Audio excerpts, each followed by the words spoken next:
জীবনটা কেমন জানি হয়ে গিয়েছে। সকালে ঘুম থেকে উঠি চিন্তা নিয়ে, রাতে আবার ঘুমিয়ে পড়ি। মানুষ ভাবে আমি অনেক ভালো আছি, কিন্তু কেউ তো জিজ্ঞাসা করলো না, ভাই সত্যি কি তুই ভালো আছিস?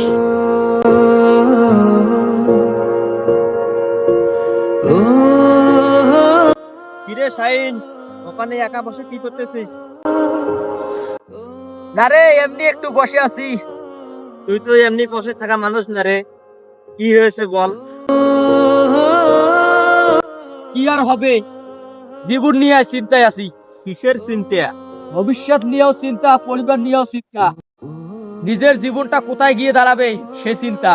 তুই তো সব সময় হাসি মুখে থাকিস রে, তোকে দেখে মনে হয় তো তুই কোনো চিন্তাই নাই।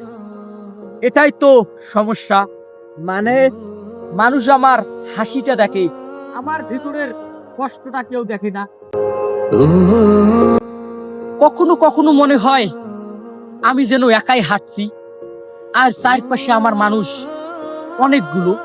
নিজের কষ্টটা বলার মানুষ খুবই কম। তুই আমাকে বলতে পারতিস।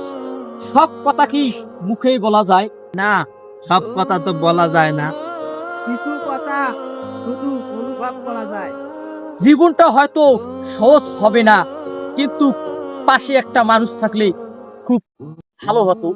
জীবনে সবাইকে পাওয়া যায় না, কিন্তু নিজের স্বপ্নটা হারিয়ে ফেললে নিজেকে আর খুঁজে পাওয়া যায় না। ভিডিওটি যদি ভালো লাগে তাহলে সবাই লাইক, কমেন্ট, শেয়ার করবেন।